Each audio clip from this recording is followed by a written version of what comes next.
सबको मसीही नमस्कार। इस YouTube चैनल में आप सबका स्वागत करते हैं। आशा रखते हैं आप सब लोग अच्छे हैं। हम जानते हैं हर साल की भांति ये साल भी रक्षाबंधन है।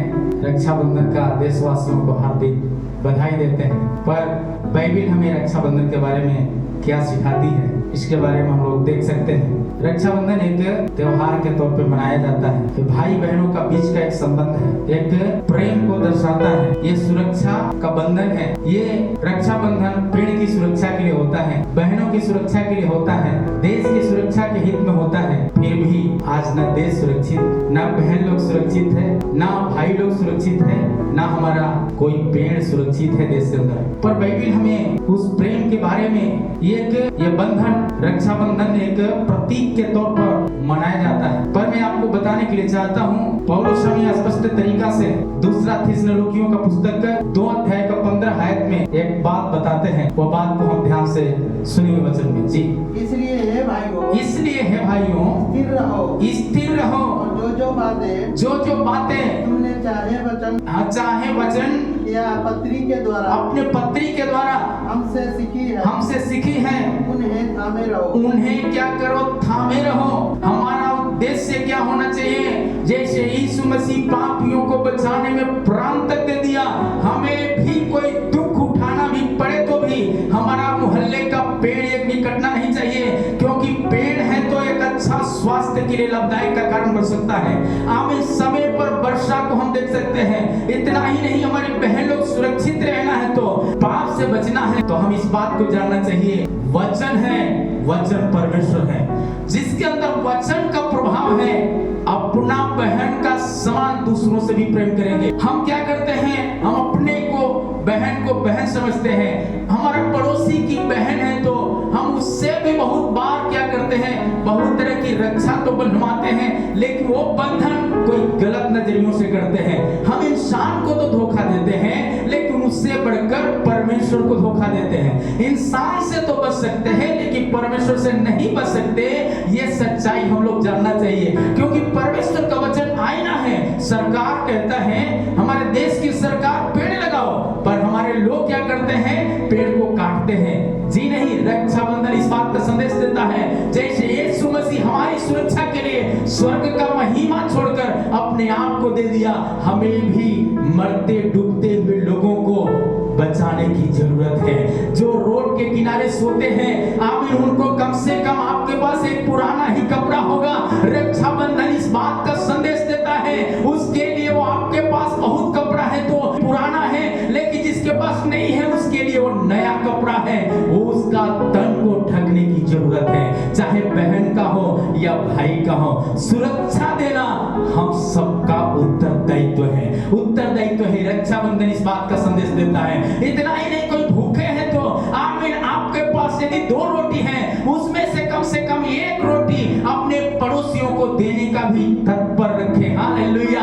आप अपने बच्चों को जैसे आमीन, जो खैनी खाने वाला क्या करते हैं, दूसरों को खैनी बांटते हैं। खैनी कितना अच्छा स्वास्थ्य के लिए लाभदायक है आप समझ सकते हैं। लिखा है उसके पुड़ियों पर, खैनी का पुड़िया पर लिखा रहता है, इसको खाने से स्वास्थ्य के लिए हानिकारक है, नहीं लिखा है कि लाभदायक है। लेकिन खैनी घी से भी महंगा बिकता है। घी है तो अपना ही घर में चाहिए, पर खैनी है तो दूसरा को, बच्चा को दे दीजिए। मतलब यही है बंधन। क्या परमेश्वर का वचन कहता है, जो यहोवा का भय मानेंगे वो परमेश्वर का काम को देखेंगे। परमेश्वर का काम यही है। वो वचन कहता है, क्या कहता है परमेश्वर का काम? रोमियो 12 का 2 है, इस संसार के सदृश्य ना बनो और परंतु तुम्हारे मन के नए हो जाने से तुम्हारा चाल चलन भी बदलता जाए। हालेलुया।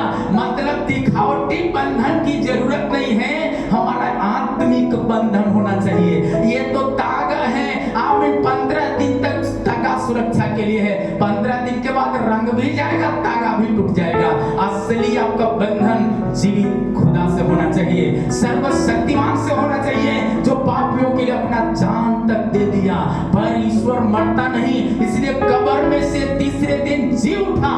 उस परमेश्वर का प्रेम में यदि हम बंधेंगे तो हमारा घर, परिवार और हमारा देश भी सुरक्षित रहेगा। क्या आप चाहते हैं तो हम परमेश्वर की ओर ताकते रहे। प्रभु का वचन कहता है, इसलिए कहता है संसार के सदस्य न बनो। मसीह भाई लोग भी, बहन लोग भी ये सुनना, हम जानना चाहिए संसार के सदस्य नहीं बनना। हम खैनी खाना, गुटखा खाना ये बंधन नहीं है, इससे हमको आजादी प्रभु क्रूस के द्वारा दिया है। हालेलुया। इसीलिए प्रभु के वचन कहता है साफ शब्दों में, दूसरा तिमोथी का पुस्तक 4 अध्याय 3 से लेकर 5 आयत तक पढ़ेंगे तो मिलेगा। क्योंकि ऐसा समय आएगा जब लोग खरा उपदेश सह न सकेंगे, पर कानों की खुजली के कारण, अपनी अभिलाषाओं के कारण अपने लिए बहुत से उपदेशक बटोर लेंगे और अपने कान सत्य से फेर कर कथा कहानियों में लगाएंगे। मतलब दूसरा का खिस्सा कहानी में लगाएंगे। प्रभु चाहते हैं हम एक दूसरे की भलाई का काम करें। हमारा आपका घर बहाने के समय में, झाड़ू लगाने के समय में आपका क्या कचरा निकालते हैं, जो नाला खुला हुआ उसी में ले जाकर डाल देते हैं, और बारिश जब आ जाता है तो बाढ़ आ गया, सरकार को दोष देते हैं, सरकार दोषी है, पूरा बाढ़ से हमारा राज्य बह रहा है, हमारा गली बह रहा है। आमिर एक तरफ रोड बनता है, दूसरे तरफ रोड डाउन होते जाता है। मतलब क्या है, कमजोर होते जाता है, पानी से घर बहरने लगता है।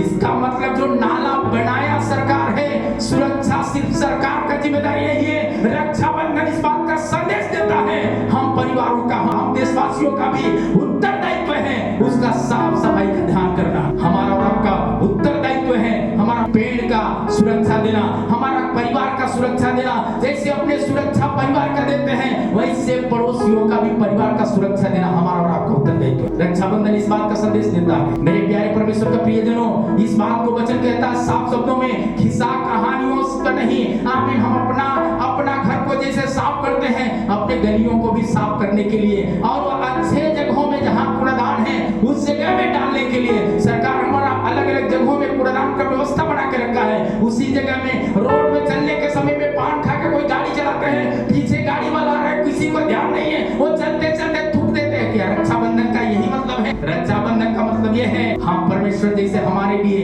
अपने आप को दे दिया, हम भी दे दे अपने आप। क्या देना है? सफाई में लगा दे। हालेलुया। यीशु मसीह हमारा पाप को धोने में अपना जीवन बलिदान किया, क्रूस पर मर गया और कब्र में रखा गया, और तीसरे दिन कब्र में से जी उठा, और कहता है जैसे पिता को करते देखा है, पुत्र हो तो तुम भी करो। मतलब एक दूसरे की सेवा में अपना जिंदगी लगा दो। यही है रक्षाबंधन का सही उद्देश्य। क्या आप चाहते हैं? ऐसा चाहते हैं तो जरूर मेरे साथ प्रार्थना करें। आइए हम लोग मिलकर प्रार्थना करेंगे। प्रेमी पिता, हम आपको धन्यवाद देते हैं। हमारा देश का हर बहन, हर भाई, हर परिवार, हर पेड़ को प्रभु हम आपका हाथ में देते हैं। आशीष करें हमारा शहर का मौसम, शहर का वातावरण अच्छा होने के लिए हम प्रार्थना करते हैं। प्रभु आशीष करें ताकि कैंसर, टीबी, एड्स, दम्मा, आमीन, शुगर की बीमारियों से लोग आजाद होने के लिए हम घोषणा करते हैं। प्रार्थना सुनने के लिए धन्यवाद। मानते प्रभु यीशु मसीह के सामर्थ्य और जीवित नाम में, आमीन।